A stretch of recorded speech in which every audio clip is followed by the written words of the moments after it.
At this time, we're going to call our regular monthly board meeting to order. We'd like to welcome everyone here tonight. It's nice to see our boardroom full. It's great to see kids, parents in the building, the way it should be. Kind of feeling like we're getting back in business. And we're excited about it. All the principals, teachers, staff, also thank you guys for coming tonight. And appreciate all you do as well. If I missed anybody, it's easy to do with the crowd. I'm used to looking at not quite this many people. At this time, I'd ask that you join me in a moment of silence, please.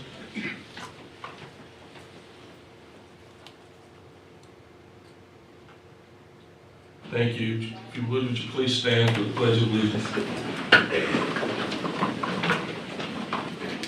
I pledge allegiance to the flag of the United States of America and to the republic for which it stands, one nation, under God, indivisible, with liberty and justice for all.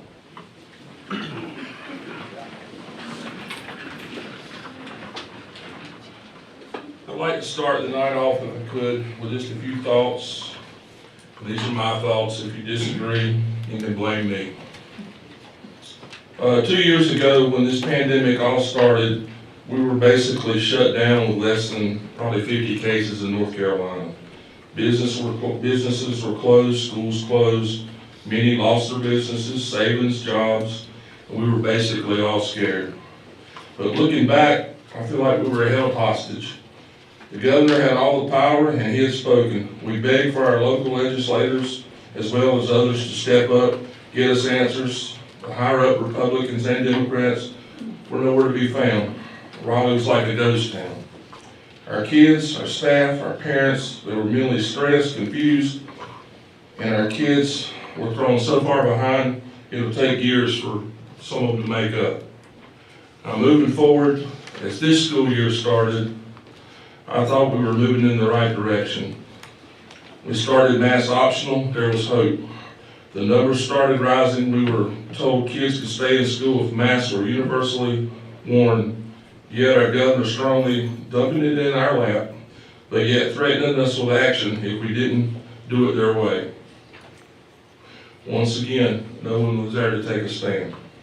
School board meetings were basically getting out of control. Sadly, friends were turned against each other. And one thing I can say that I'm glad this board kept the doors open and we welcomed you and actually listened more than you probably realize. I appreciate each and all, every one of you that came and spoke and took a stand for what you believe, probably more tonight than ever. We were all together, more together than most of you thought, but this board was battling a questionable, ridiculous toolkit with a lawsuit dangling above it. Thank God we went back mask optional when we did back in October. I would really feel worse than I already do if we're just doing it now. Thank God this board made the right call early on. Now last week, we get the big news out of Raleigh encouraging mask optional. Send the sick only or the positive home. Let's see the beautiful smiles again.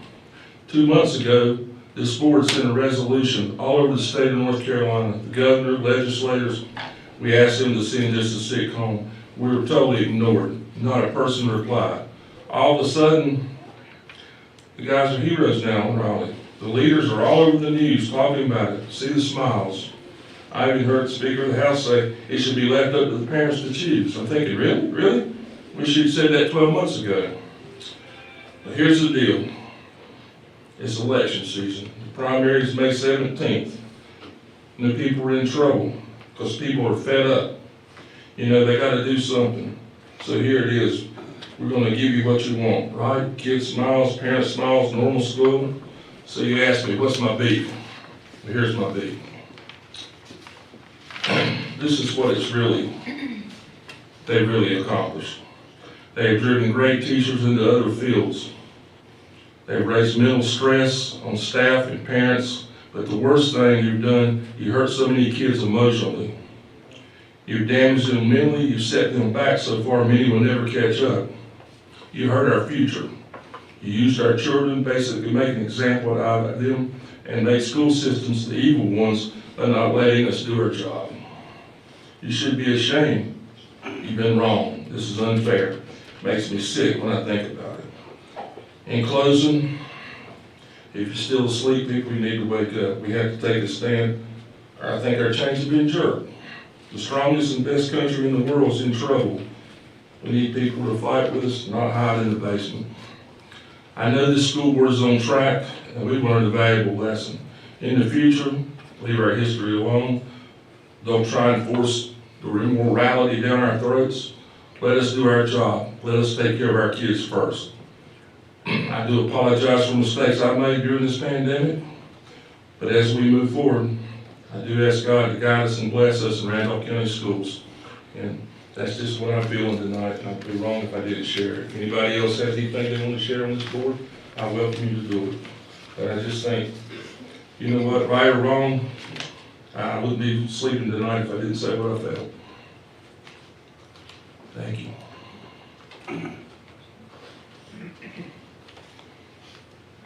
No one else has anything at this time, I'll ask our superintendent to share some comments. Thank you, Mr. Cook. Just want to share some comments about some things going on last month in our school system. Things are opening back up, and we have started back with grade level assemblies and some other events in our schools. And so I just want to share a couple things that I had a chance to participate in. February 3rd, I had a chance to go to a first semester awards assembly for 4th grade students at Trinidad Elementary School. It was great. When the event was over, I just sat in the gym for a while and watched parents come to the children, take pictures with their children, and it was a great scene. On that night, I had a chance to go to Franklinville Elementary School to a math parent engagement night. As I drove up, I was wondering what was going on a little bit, because I was going to park in the bus parking lot and stay out of the traffic. The line of parents waiting to get in Franklinville Elementary School was from the front door all the way down past the gym and wrapped a little bit behind the gym. Great scene. Just want to say a big thank you to staff who made those events possible for our students and our parents. On the 4th of February, had a chance, I see Susie Chappell here tonight, and we'll recognize her school in a minute, but just a great moment at the Carolina Hotel in Pinehurst. There's an organization called the North Carolina Association of Supervision and Curriculum Development. It's been around for years, and they named 2 schools this year as Lighthouse Schools. And I learned this, I think it was on December 20, I got a call in my office probably about 6:15, 6:30 that night. Was so excited for Eastern Randolph High School to be one of those 2 schools. I want to congratulate Susan. I know Holly Grissom's back there. I don't know Cecil, is he back there? Holly is our assistant principal, Cecil Mock, assistant principal. I want to say a big congratulations to them as well as the students, staff members, and the community. There's tremendous pride in that school. So the 4th was a great day, and the 5th was an unbelievable special day as well. The morning started at Southwest High School. I know Brian Hodgins here. Brian opened his gym up for the middle school cheerleading competition, and a great day. Northeastern Randolph Middle School won the competition. Left there and went to Wheatmore High School. Eric Johnson's not here. I don't think he's in the crowd, but Eric opened his high school, his gym up for the middle school wrestling tournament, and Southeastern Randolph Middle School won that event. They went undefeated in the regular season and won the conference in the regular season. And then that night ended at Randolph High School, and Dennis Hamilton had opened his gym, his staff helping to have the middle school basketball tournament. And all these events were highly attended by people in our community, by parents, by students. Great events. I want to commend the Southwestern Randolph Middle School basketball girls team. They won the girls tournament. They also won the regular season conference championship. And then the Randolph Middle School boys team won the conference championship for regular season and won the tournament that night as well. So very excited about that. Last Tuesday night, we had weather interfere with the spelling bee. Thanks to Kathy and Larry Chappell and a bunch of staff in Kathy's division, curriculum instruction division, we were able to have our spelling bee. I see Ashley Barr back here, opened, I think I saw Ashley, opened Randall Elementary so we could host it there. We usually have that at Sunset Theater. we were not allowed, we were not able to have it there because of conflicts. But we did have our spelling bee, and I want to commend, I hope Macy's here tonight. Are you here, Macy? Macy Rudzinski, I see you back there, Macy. Very proud of her and all the students as they battled. Honestly, every year I go to spelling bee and I hear words that I didn't know were words. I mean, there were several. I looked at Kathy like, really? We're going to try to spell this? And I'm like, I can't wait to hear how to spell, but I didn't know if the kids were spelling it right or not, because I didn't know some of these things were words. But Macy, very proud of you. 7th grade virtual academy, we'll recognize her later tonight. Another great night. 17th of February, Liberty Elementary School STEM night. Places covered, and students and parents. Dan Albright Johnson and her staff did a great job with that.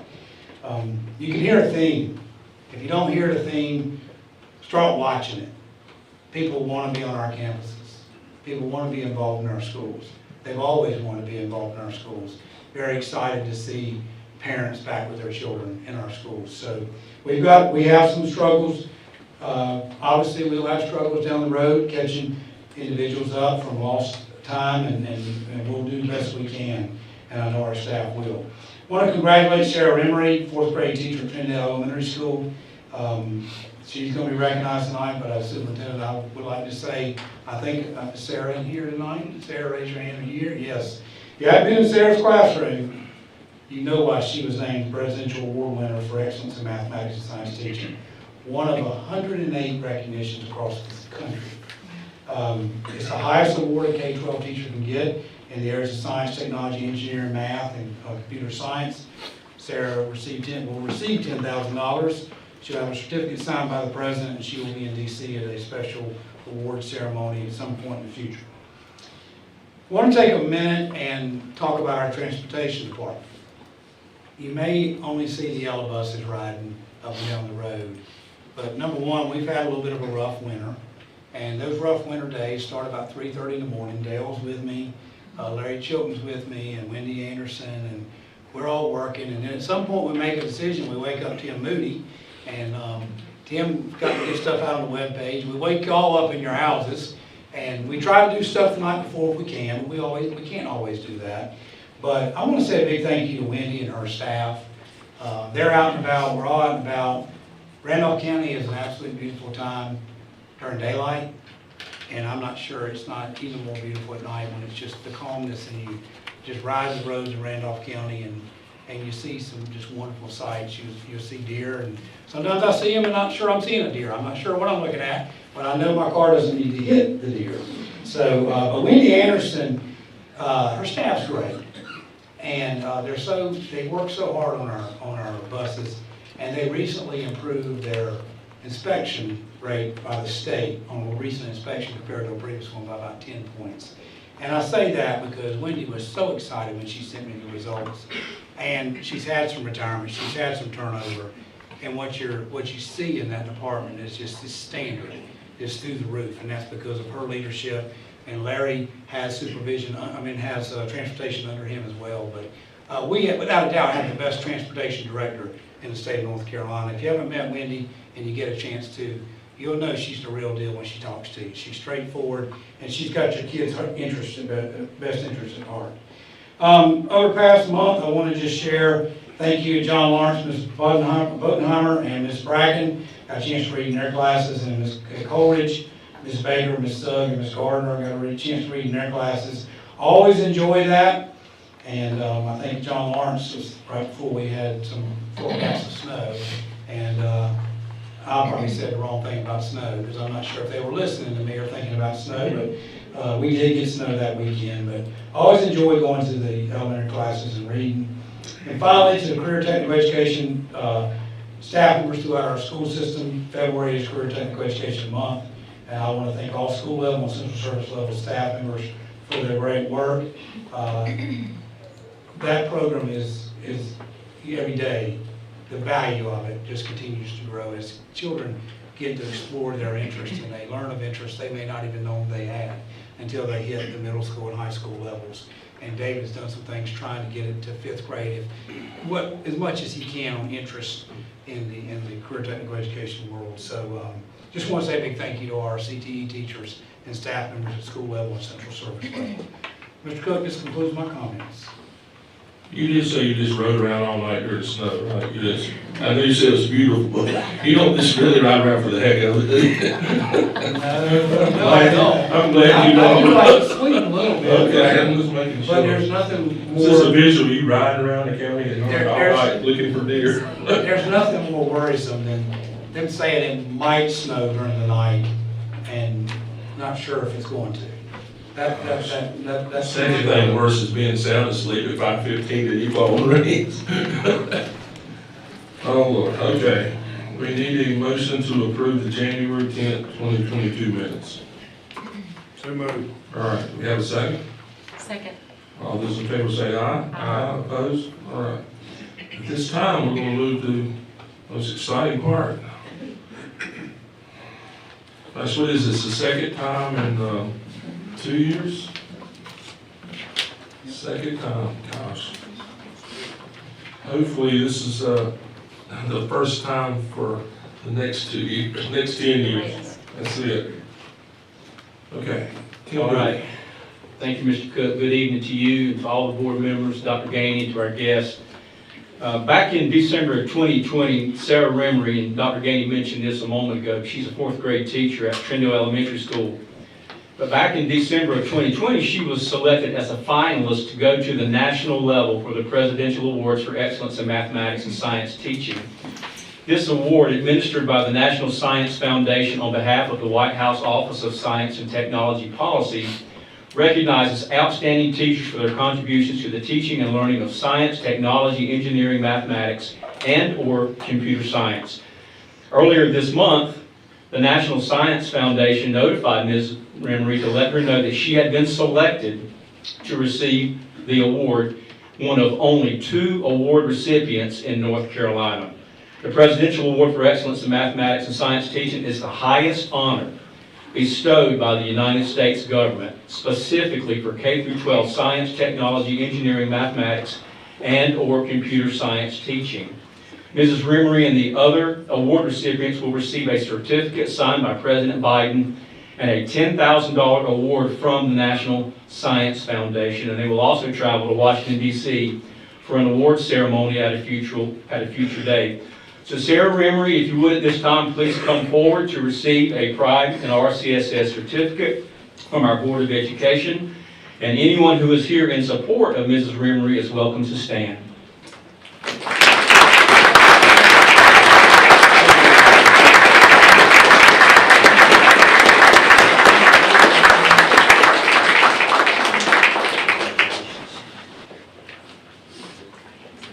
Okay, it is now time to recognize our Star 3 students for the month of February.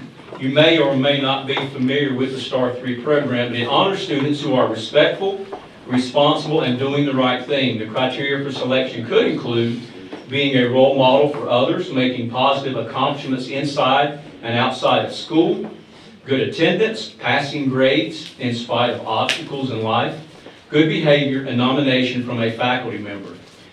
We again want to thank the Courier Tribune for serving as our Star 3 sponsor for the 9th year in a row. The Courier purchases the 96 plaques that we're going to hand out to Star 3 students this year, and we are certainly grateful for their support. So now, for the presentation of the Star 3 Awards, students, as I call your name, will you please come to the front to receive your plaque?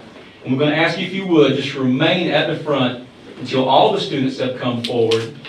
And as students are coming forward, parents or other family members or anyone here in support of the student are welcome to stand. And after all the students have come forward, we will give you all an opportunity to take photos.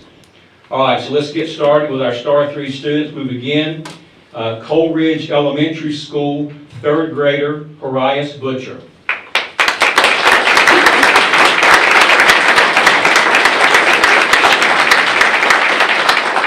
Horias Butcher is a good student who works diligently to do his best. He is a great listener and is eager to help others around him. In addition, Horias is kind and polite to all students and staff in the school. With all these wonderful qualities, he is a good role model for others. Horias exemplifies what it means to be a Coleridge Rocky, and we are proud of him. Coleridge Elementary School is proud to recognize Horias Butcher as our Star 3 student for February.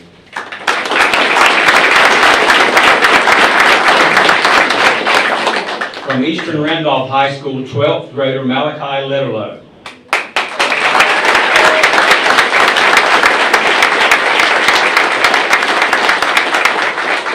Malachi Letterlow embodies the true Wildcat spirit as he has worked diligently to overcome challenges and create opportunities for his future.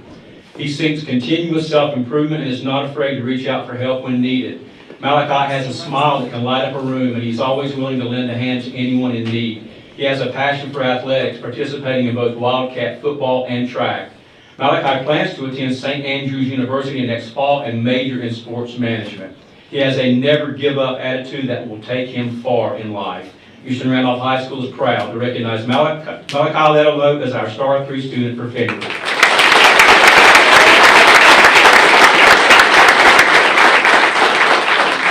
From Farmer Elementary School, 4th grader Carissa Van Vliet.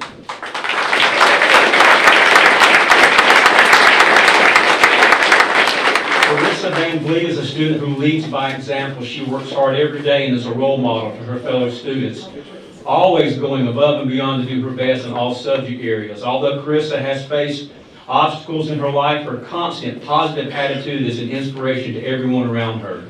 Carissa's teachers say that they are beyond blessed to have a student like Carissa in their classrooms.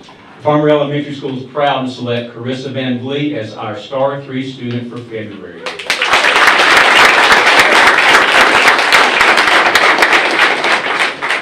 From Seagrove Elementary School, 1st grader Hayden Clemens.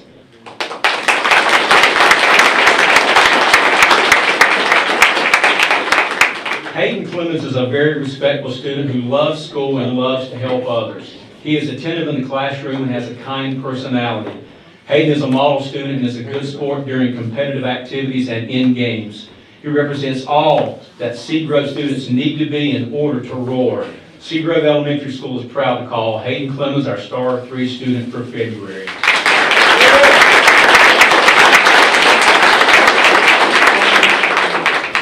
From Southeastern Randolph Middle School, 8th grader Kevin Chareo Avila.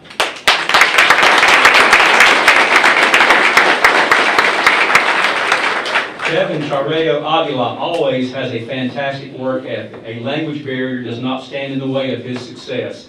He always translates any work he does not understand, completes his work, and translates it back to English before turning in his work. Kevin always works extremely hard and goes above and beyond to be successful in the classroom. He is a pleasure to teach. His willingness to learn new things is remarkable, and he never lets a challenge get in his way. With Kevin's work ethic and determination, we know he will rise to life's challenges and be successful. Southeastern Randolph Middle School is proud to recognize Kevin Chareo Avila as our Star 3 student for February.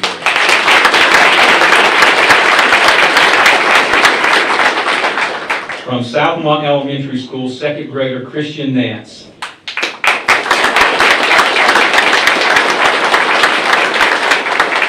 Christian Nance always strives to do his best in all areas. He never fails to want to be a helping hand to his teacher as well as his peers. He is deserving of this recognition for all he does in the classroom as well as his continued growth in reading and mathematics.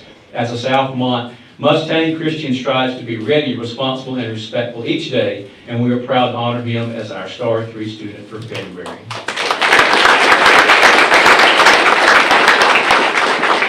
From Southwestern Randolph High School, 9th grader Sydney Hall.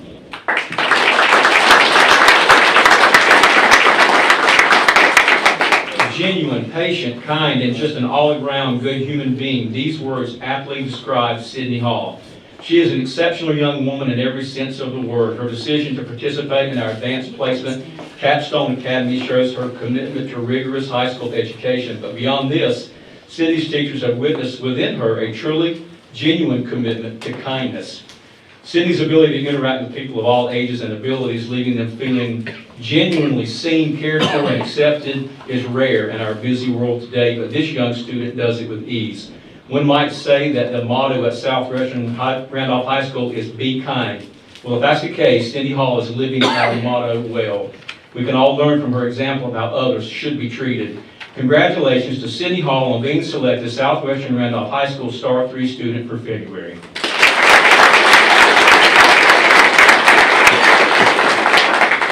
From Southwestern Randolph Middle School, 8th grader Megan Cheek.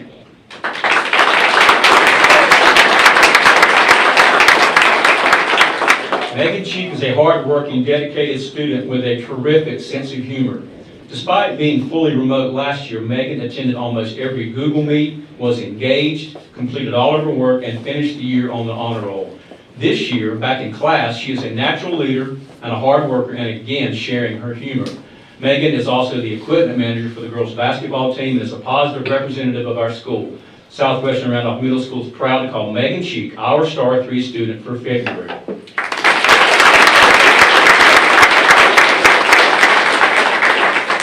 From Tabernacle Elementary School, 2nd grader Adley Yates.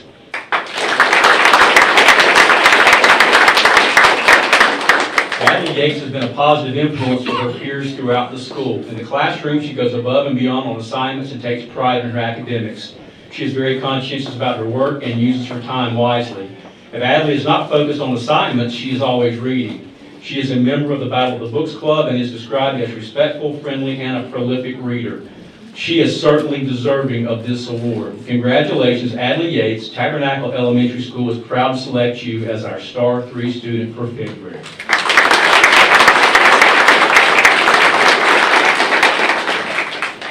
From Uwharrie Ridge 612, 9th grader Raymond Byers.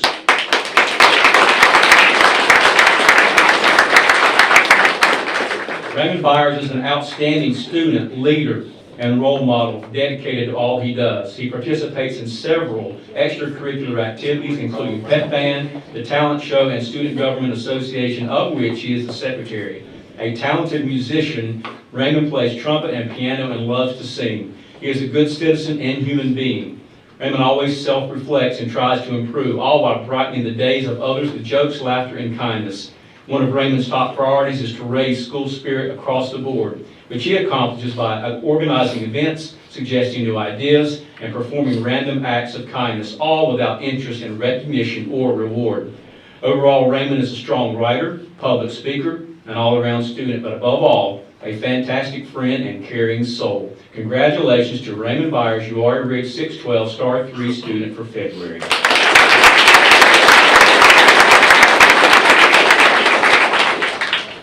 And finally, from the Virtual Academy at Randolph, 2nd grader Shaylee Cuevas.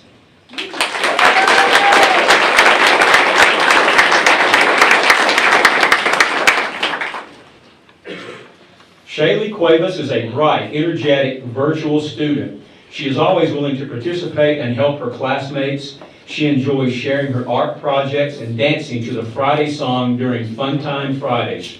Her other favorite part of Fun Time Fridays is talking with her principal. Shaylee's favorite virtual classes are reading and math. She is very creative, enjoys making crafts in her spare time, and is a technology expert. She can independently log into all of her classes, navigate her Google Meets and her Google Calendar, effectively utilize a myriad of digital tools, and submit all of her assignments in a timely manner.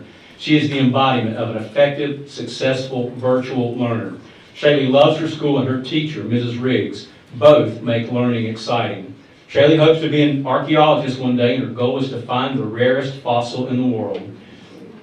Shaylee exemplifies what it means to be a Voyager by setting and achieving her own goals, as well as encouraging and guiding others to find their own paths to success. Congratulations, Shaylee Cuevas, the Virtual Academy at Randolph Star 3 student for February.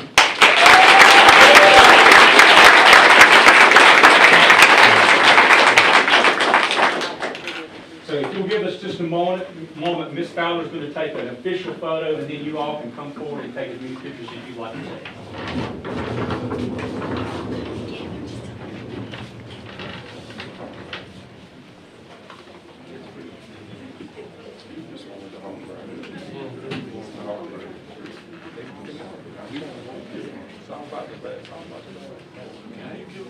All right, anybody that wants to come take a picture, you're welcome to do so.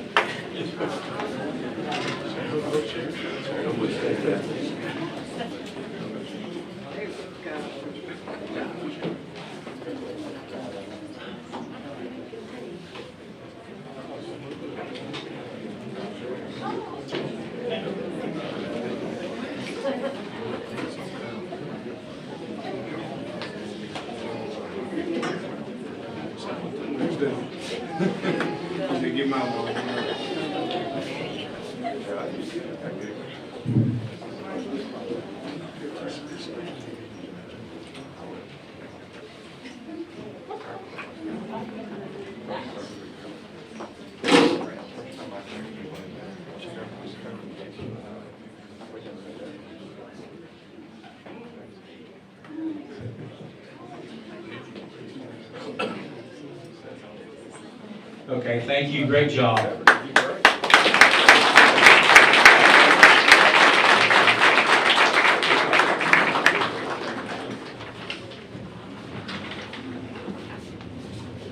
All right, we've got just a few more recognitions. Good? Okay, the Randolph County School System's 2021-2022 Spelling Bee was held on February the 15th at Randleman Elementary School. 25 Spelling Bee winners, one each from our elementary schools and middle schools, competed in the event.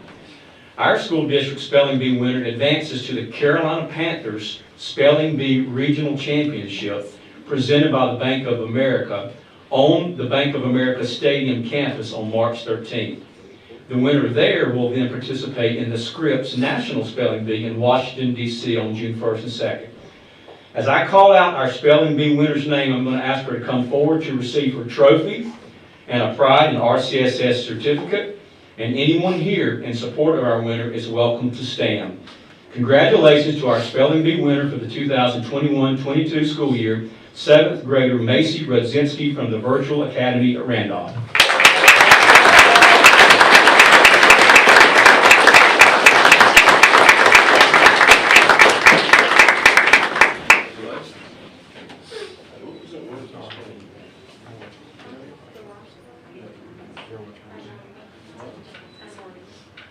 Primordial? Spell it, Gary. Dr. Gainey won't spell it. There you go. I didn't hear the word. I didn't hear it. What was the word again?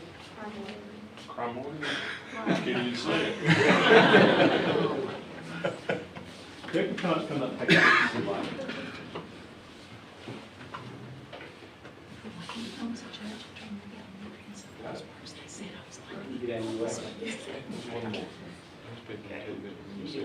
I can, yeah. Thank you. He's harmless.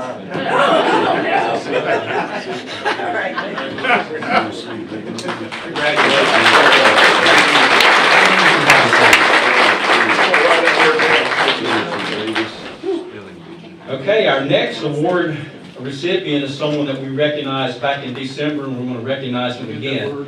Back in December, the leadership team of the Randolph County School System nominated Eastern Randolph High School for the 2021-2022 Lighthouse School Award. The Lighthouse School Award is a prestigious award that is presented annually by the North Carolina Association for Supervision and Curriculum Development to one or more North Carolina schools that are leading the way in innovative programs and practices. Back in December, the NCASED notified Principal Dr. Susan Chappell to let her know that Eastern Randolph was one of only 2 schools in the state to be selected for the Lighthouse School Award.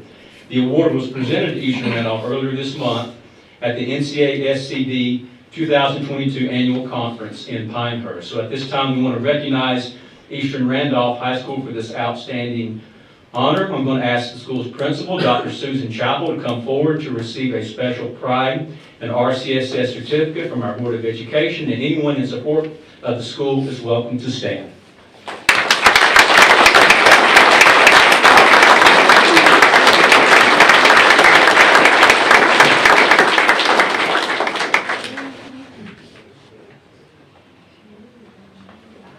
Thank you. All right, our final recognitions for the evening.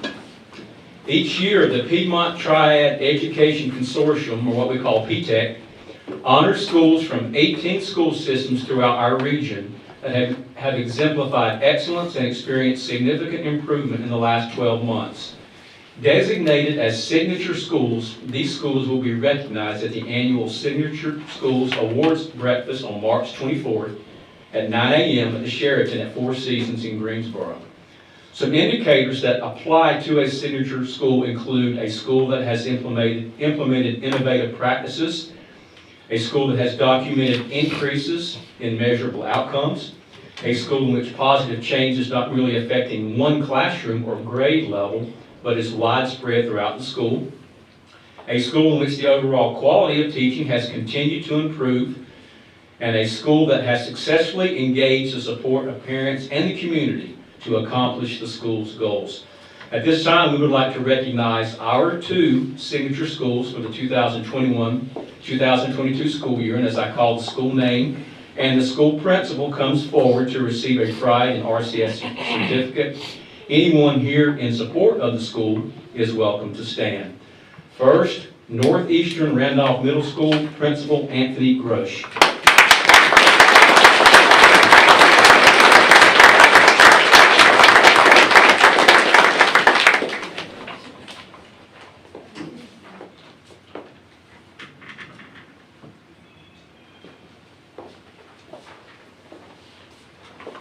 And our other signature school is Randleman Elementary School Principal Ashley Barr.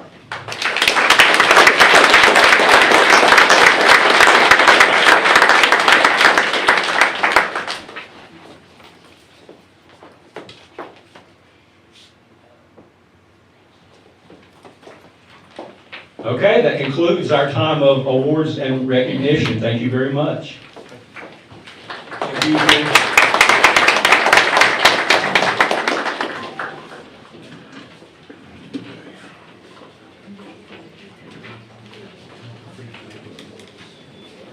Okay, if you guys are free to go for STAR students, but you're welcome to stay for the whole meeting if you like.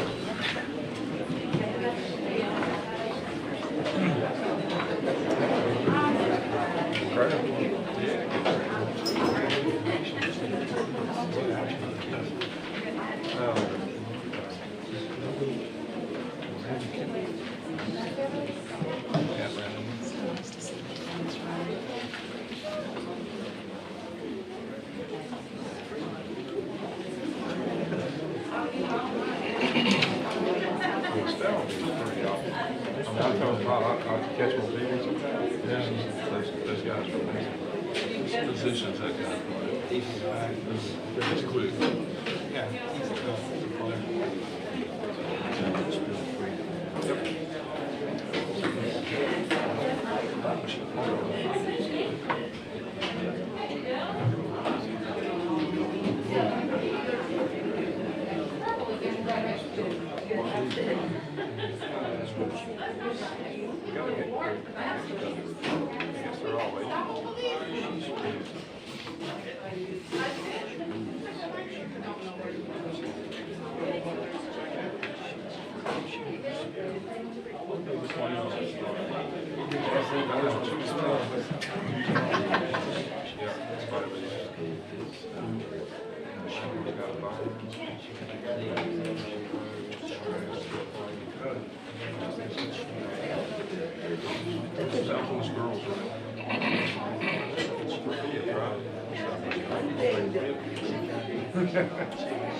Thank you all.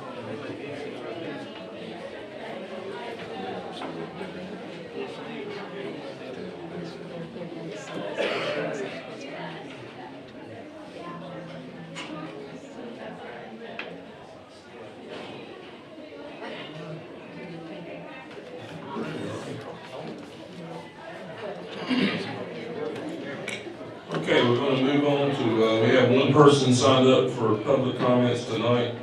Mr. Randy Cuban, if you'd like to come up front, you have 3 minutes.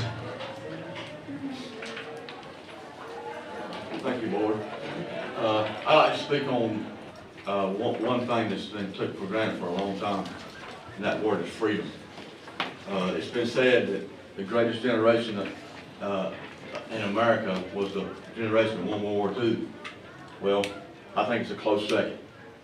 I think the greatest generation that in our history is the one that won our freedom from Britain. And it's estimated that 3% of Americans, only 3% fought for our freedom. And freedom comes at a high price. And it's not to be took for granted. Well, and there's one thing that I've learned as being a Christian, and the Word of God says, be angry and sin not. Well, that's been hard to do the last year and a half. But anyway, but being that said, I joined the Marine Corps a long time ago. And well, I done it for many reasons. One, because I love my country. And I had many family members that fought in World War II. I had, my father was in the Navy, an uncle Marine. But anyway, I signed a contract, put my life on the line. They sent me and my buddies all over the world fighting for our allies' freedom against socialism and communism. But it seems like today that in my own country that we can't fight for our freedom. Well, I'm here to tell you, I signed and took an oath to defend my country and defend it against enemies, foreign and domestic. Well, in my opinion, we got enemies in our country that are domestic, you know. But here's the bottom line.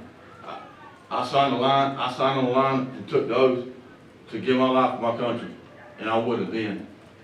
But today, there's a different story. My priorities have been shifted. I've got 2 daughters, me and my wife's got 2 daughters. We've got 3 kids in the school system, 2 more fits to come in. My priorities are now my faith, my family, my freedom. And I don't know, if you see what's going on around the world with this pandemic they call, I think it's political myself, but freedom's being taken for granted and people being steamrolled with their freedom because they won't do what these politicians and these tyrannies say. But there's people like me, there's many of them, millions of them in America. I give my life, my faith, my freedom, my family today. It may come to that sometime, and people always say, well, you talk big. Well, time comes, you know, people stand around, they're gonna see. But freedom's not to be taken lightly. It came at a high price. And there's people willing to lay their life down for the freedom and the very things I said today. And we've been labeled as domestic terrorists. That's fine, you call me what you want. But I'm a patriot, I love my country, but I don't love what she's become. Thank you for your time. Thank you, Mr. Kidd. Thank you for your service. Yes, you're welcome.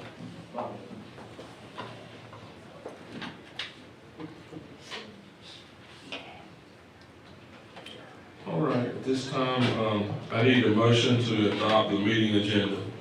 So moved. We have a second? Second. All those in favor say aye. Aye. Opposed? Okay, motion carries. Dr. Gaines? Okay, board members have several gifts I want to present tonight. First one is a gift to Eastern Randolph High School. Received an email on February 6th from Susan Chapel. It was a gift given to the school by the North Carolina Association of Supervision and Curriculum Development in the amount of $1,000 as a result of being a lighthouse school. And this gift is unrestricted, so the school has flexibility on how it's going to be used. I accepted this on the 9th of February, and it's an information item due to being $5,000 or less. The email is attached for your reference. Next gift I want to share is several gifts to Level Cross Elementary School. Received several emails during the January 11, January 12 time period from Kelly Harrell, principal of the school. First gift was IlluminaWorks, donated $1,000 to the school. It's unrestricted, so the school has flexibility on how to use this gift. I accepted this gift on the 11th of January. Also received an email regarding memorial donations in memory of Chandler Chavis, a teacher assistant at school who passed away on June 24, 2021. And these memorial donations total $2,895, and it's designated to be used to meet needs of students at the school. I accepted this gift on January 11th and received the email on January the 11th. And then finally, the New Market City Dance Club donated $250 to the school to address needs of families during the Christmas holiday season. Kelly Harrell sent me this email on January 12th, and I accepted this gift on behalf of the school system on January 12th. All of these gifts are less than $5,000 or less. So therefore, they are being brought tonight as information items. The emails regarding these gifts are attached for your reference. The next gift is one to Newmarket Elementary School. On January 7th, Justin Pugh made me aware of this gift from Illuminworks in the amount of $1,000. Its use was unrestricted, so the school has flexibility on its use. I accepted this gift on January 7th. Again, the email is attached for your reference, and again, it's information item due to being $5,000 or less.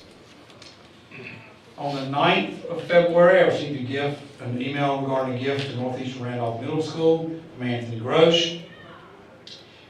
This gift was from Randy Montoya in the amount of $100, and it's to be used to purchase lab materials for the school's agricultural classroom and cover FFA competition costs. I accepted this gift on February 9, and again, it's information item due to its amount. Last couple of gifts. One is to Ramsey Elementary School. Learned of this gift on January 9 from Angela Harris, principal, from Tower Components in Ramsey. It was $400 given to be used to purchase technology for the school. I accepted this gift on January 11. Again, an information item due to being less than $5,000 or less. And then Trinity Elementary School had multiple gifts in the past month. On January 12th, received emails from Ginger Kreitz, one from Dwayne Williams, who donated $100 to be used for playground upgrades at the school. I accepted this on January 12th. And then the State Employees Credit Union of Archdale donated $250 to the school to be used for school needs. And I accepted this gift on January 12th as well. Both of them are information items due to their amounts. And then finally, on January 25, I went to see the realtors, Allen Tate Realtors in Ashboro, and they presented me with a gift for the school system in the amount of $1,000. The use of this gift is unrestricted, so the school system has flexibility to determine its use, and I accepted this gift on behalf of the school system on January 25. And Allen Tate Realtors, this has become almost an annual thing, Todd. Hasn't been since I've been here.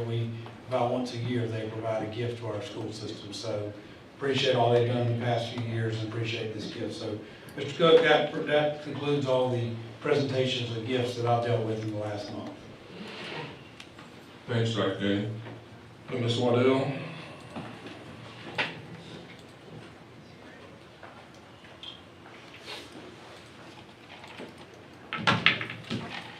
Good evening, board members. Tonight I bring to you 3 grants. The first grant is the Grassroots Arts Program grant.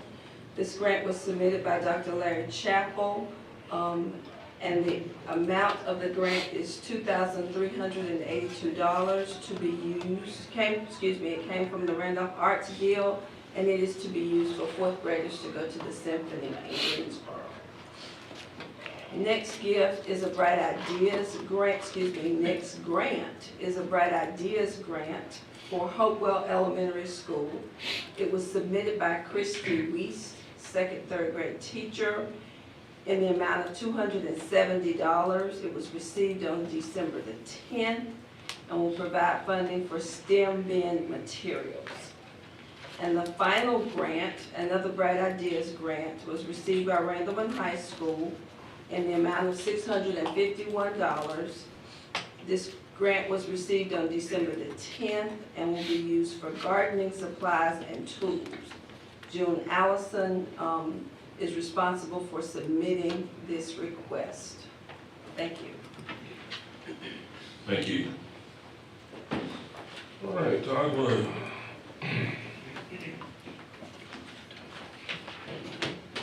Good evening, board members. Tonight we have 5 grants. We have 5 contracts. Board grants. We have 5 contracts that exceed $50,000. This is per board policy 6420 that have been approved by the superintendent, so this is for your information tonight.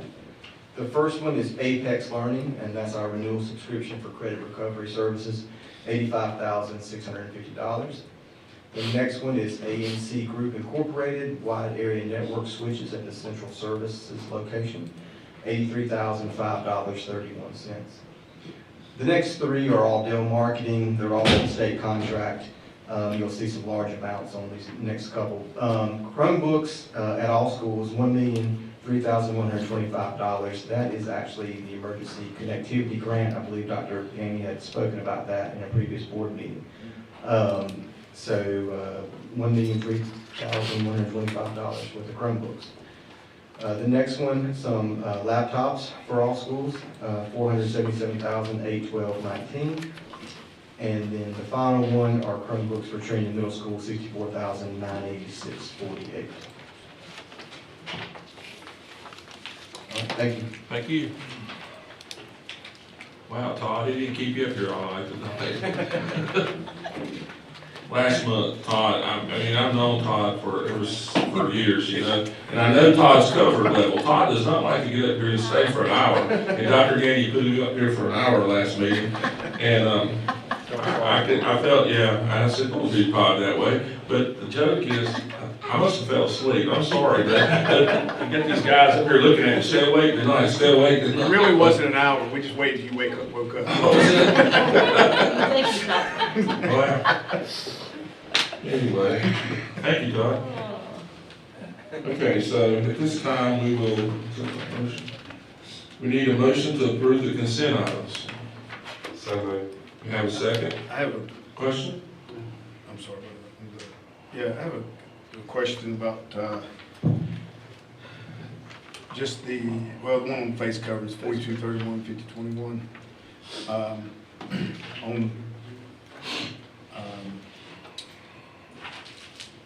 Now that the state has removed the need for contact tracing, on here it still talks about that they're required on all transportation. Is that because it's federal? That's federal, it still Yeah, says that's- that. Still federal. That's the CDC's plus transportation order. Actually saw emails going around today asking if that was still in effect, and it is as of this moment. Yes, that's the federal law. We haven't been able to do anything with that. Okay. Elizabeth, is there also language that's on the governor's desk now to remove the school board from having to vote on this monthly? There's a bill that was passed in the legislature last week. The governor hasn't signed it yet. I think it's got, Mr. Cutler, I think I read it has March 7 on it. Okay. Is that the one you referenced? And I read something about March 7 this week. Well, I knew that he Yeah. had But talked he about hasn't March signed it 7th, but he hasn't regardless. signed it. And I heard what you're referencing. I had heard that Wednesday, I thought something was coming, but it never did. Because I was watching that to see if it was to be pulled from this agenda, this policy. Yeah. So any We're idea, watching that one closely. what do you think on the federal one? What do you think they'll follow, or who knows? I don't know. What do you mean by We'll that? be What do you following. mean? Transportation. We'll be following it, and as soon as something changes, we will change it. So what happens if they hold your federal money? Is that how they punish you? I hadn't seen the consequence. I don't I'm just curious. I bet you it changes on the State of the Union. Yeah, probably. Well, if it does, the way this reads, obviously, if something happened between now and whatever board meeting, that means, so for us to change it, we have to wait till the next board meeting to change it. In other words, if the federal government come back tomorrow and said, you don't have to do it anymore, unless we come back and vote on this again, they're still gonna be required the way the policy reads?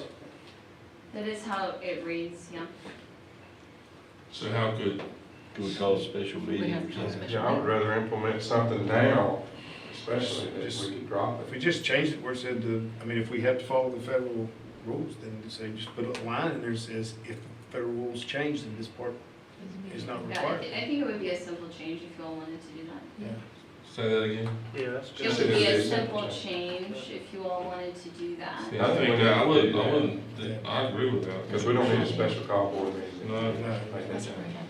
So, just procedurally, somebody needs to move to remove that from the consent agenda, Yes. and then Put it under vote action. on that and put it under action, and then, while you all do that, I can Please. draft up some Yeah. language. 2/3.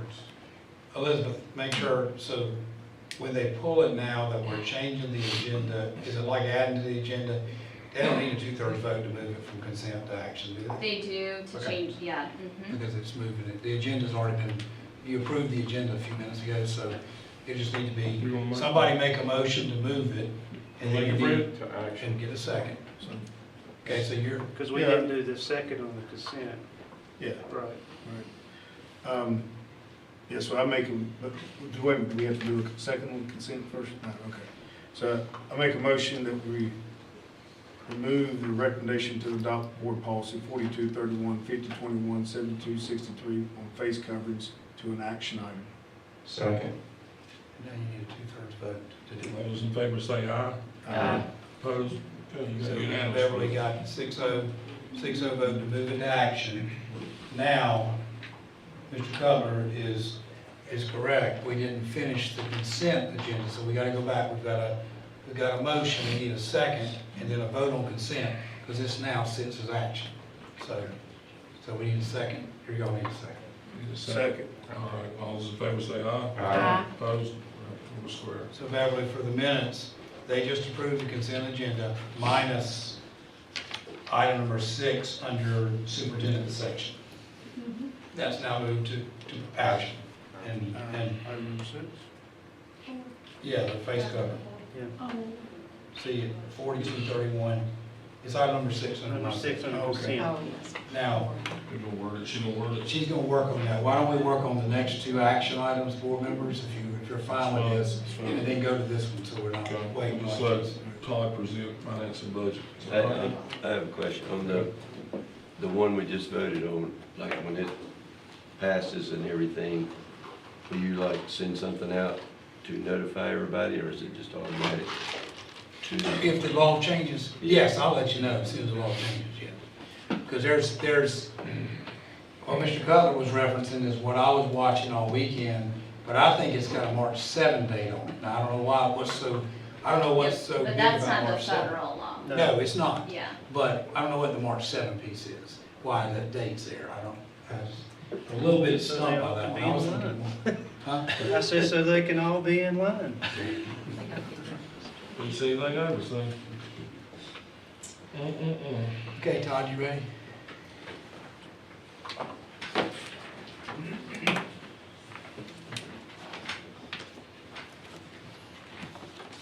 Okay, board members, on January 5th, 2022, the State Board of Education approved an allotment policy for PRC 071. So what that allotment is supplemental funds for teacher compensation or a teacher supplement with state dollars. The way the policy reads, local boards are responsible for determining the distribution of that money. The session law defines who is eligible for it, and then it's up to the local boards to determine the parameters around that. So we have a resolution for your approval tonight. This comes from Session Law 2021-180. I'm not going to read it word for word, but there are 5 points in the resolution that I'll go over. Number 1 talks about the timing that the funds would be paid out. So basically, as long as we have the allotment from the state of North Carolina, DPI, by May 1st on any given year, because this is supposed to be recurring year after year, then the supplement would be paid at the regular scheduled pay date in May each year. The second point, it talks about who's eligible to receive the supplement. Once again, this is from the allotment policy, and it is for certified teachers and instructional support personnel. Now, I do want to bring to your attention, the wording says also principals and assistant principals, but only if their pay is based on what they would earn as a teacher. So we don't have anyone that falls into that category, so our principals and our assistant principals are all being paid off of the principal and assistant principal salary schedules. If we had a situation to where their teaching salary would be more than their principal or assistant principal salary, that's what would fall under here. So just to clarify, this supplement is not for principals and assistant principals the way we have ours paid at this time. It is for teachers and instructional support. And Todd, that would be the case of that would be the teacher with national board certification, whose salary would be higher than, Right. as a teacher, than what they would be in line with as an AP or a principal, so it would leave them on the teacher's salary. Years ago, we used to have a few of those Yeah, situations, it's- but, they straightened it out. but, yeah, it's pretty much, I really can't imagine many school systems that would have this situation unless, I was talking to a colleague in another system, and they actually have their principal and assistant principal supplements aren't that high, and so, their teacher supplement, and by the time, national board certification and a teacher supplement, they were getting on up there, and surpassing what, they would be paid as an AP. But we don't have that situation, so I just wanted to clarify that, because I know that might jump out at some people and say, oh, principals and assistant principals are gonna receive this, but that's not the case for us. And then also, central office personnel, they're specifically excluded from this, so you have to be school-based. And number 3, okay. Basically, the supplement is going to be determined by the annual state allotment, which will vary from year to year, okay? So, the allotment this year for Randolph County is $1,150,474. And then along with the allotment is a maximum dollar amount that you can pay. You can't go over the maximum dollar amount per teacher. You can pay less than, but you can't pay more than. So the maximum for us this year is $844, okay? So just to kind of briefly tell you kind of the way this will work, just, to protect us in our local funding, we're going to pay the max as long as we can pay the max. What I'll do is every year, at the 1st of May, I'll pull in all the eligible employees at that time. And then, multiply that times the max, and we'll see where we fall within the allotment. If we're within the allotment, then we're good. If we're not within the allotment, then we'll have to come down off that number to stay within the allotment. And like I said, it's going to vary from year to year. I've seen some of the purpose of this was to try to bring some equity to school systems in terms of the ones that couldn't afford to pay, as high of a teacher supplement as other school systems. So some of the poorer counties in the state that don't have the funding and the ability to pay larger supplements, I think the highest supplement amount I saw was like $4,250 or something like that. And then there are a few systems that did not receive this money, about 4 or 5 that did not receive any money for this. So it was trying to kind of equal things out a little bit. So, but just, does that make sense? How that will work? Because like I said, the amount will vary from year to year, and we'll pay the max if we have the money to pay the max. If not, we're going to stay within the allotment. And Todd, one thing, we are saying they have to be employed on day 1 to get it. Yes. And if they're less than 100%, they will prorate It's whatever going to be we prorated. So if you're a 50% teacher, you'll get half of whatever we pay. So if they leave on April 30th, they're not getting it, and if they arrive on May 2, they're not getting it. And so, paying it at the end of the year does a couple things for us. I think we don't want to commit to something in the fall, a pay date in the fall for this, and because who knows when the allotments could be delayed by state budget delay and that sort of thing. So hopefully by May of every year, we have the money, we have the allotment. And then also, it could be a little bit of a retention tool to keep people around for the remainder of the year, those that are maybe moving on to something else. I think it sets up well to pay it in May.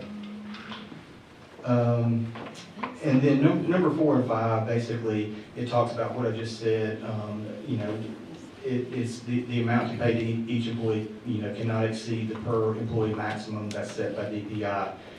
And then that maximum is not guaranteed, and no additional funding from other sources would be used to meet this maximum. And then number 5 talks about the supplement would only be available to the extent appropriate by the state of North Carolina. At some point, the funding may go away, and if it does, then the supplement goes away. Wouldn't this funding only be for 2 years at this moment, or what?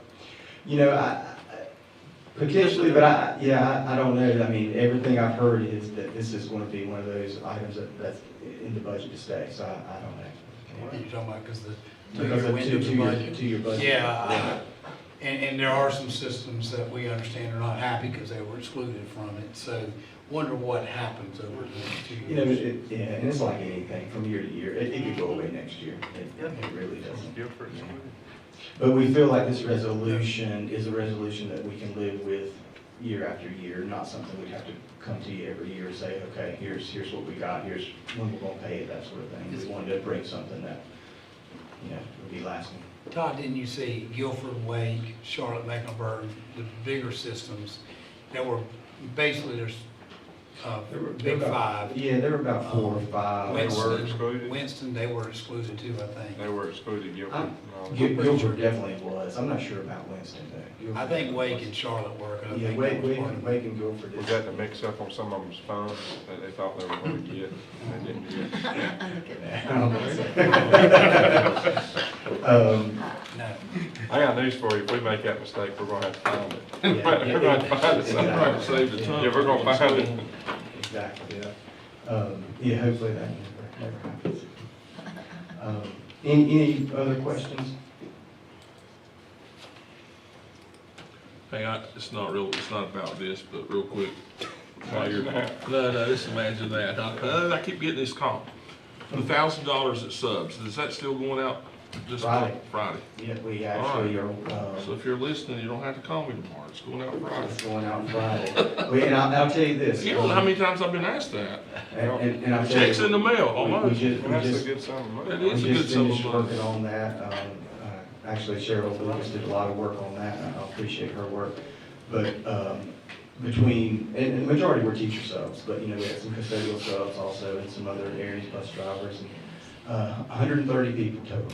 130 people are receiving $1,000 on Friday, an extra $1,000, so $130,000 went to our subs. Yeah, so it's See, good. that was a good question. It's a good one. Yeah. Okay, any more questions?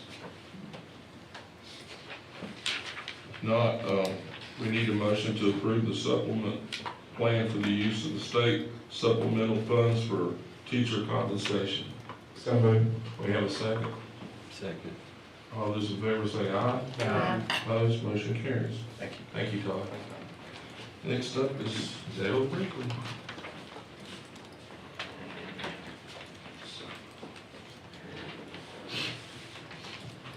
Good evening, board members.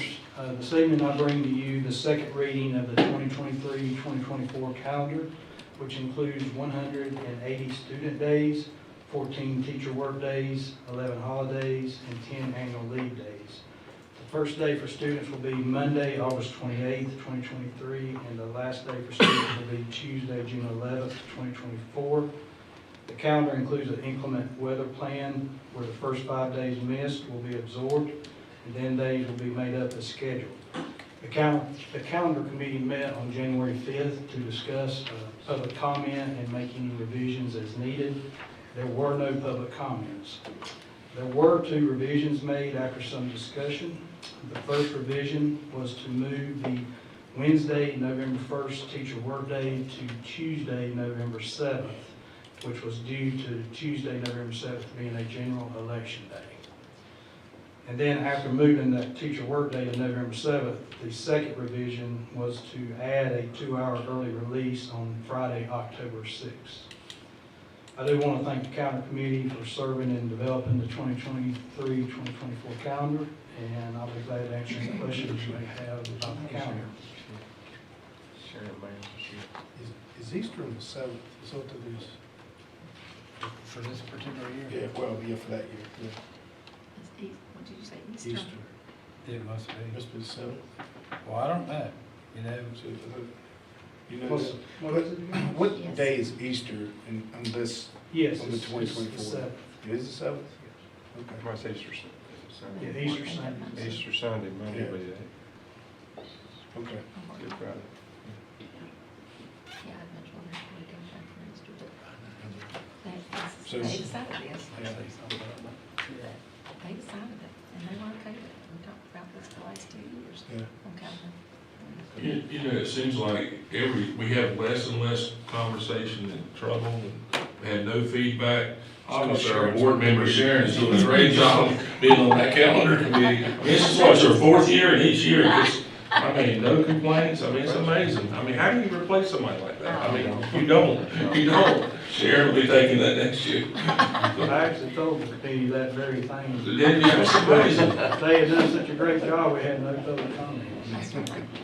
And you know, I'm thinking real quick before we, well, let me go ahead and get the motion. Any more questions? Before you sit down.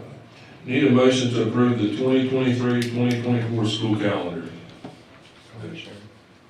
Go ahead, Sharon. So moved. Second. All those in favor say aye. Opposed? All right, carries. You know, tonight, we're used to seeing his sidekick, Larry Chilton, with him, and Larry's not with us tonight, he's a little bit under the weather, but we do hope he's getting better and feeling well. We actually miss him a little bit, so I figure if he's home watching, you know, he'd really be hurt if I didn't call him out and tell him we're thinking about him. I'm sure it's watching. Thank you, I'm sure he's watching. Yes. Let's look over Yeah, let's look. Anyway, thank you for all you guys do. Thank you, board member. Thank You are a great calendar person. God, y'all don't want to do it. Okay, so we ready to, have you wrote that, Yeah, so I think the way to handle it is to add a sentence that says, notwithstanding the foregoing, cloth face coverings will be required on school system transportation only to the extent required by federal law. okay, Does that work for you all? sounds good. Does that give, So that's at the We end. don't have to vote on it. You don't have to vote on it, because if the federal law changes, then it won't be required. that gives us the administrative ability to stop it. Kick it right then. Yep. Or- All right, so So we've heard the motion, we have to say it. Can we just, say something, I would say, the revised, to Sharon, you want, you're right there with it. What? I would say make a motion to adopt the. Make a motion to adopt the revised board policy on face coverings 4231-5021-7263. All right, we have the motion, do we have a, second? All those in favor say aye. Opposed? Motion carries. All right. I guess we're ready. I move that the Randolph County Board of Education enter into closed session pursuant to North Carolina General Statute to preserve the attorney-client privilege and discuss confidential personnel matters protected by North Carolina General Statute. All right, we have the motion to go into closed session, have a second? Second. All those in favor say aye. Aye. Opposed? Closed session, thank you all for coming.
Okay, first of all, we need a motion to approve the consent items. So moved. We have a second.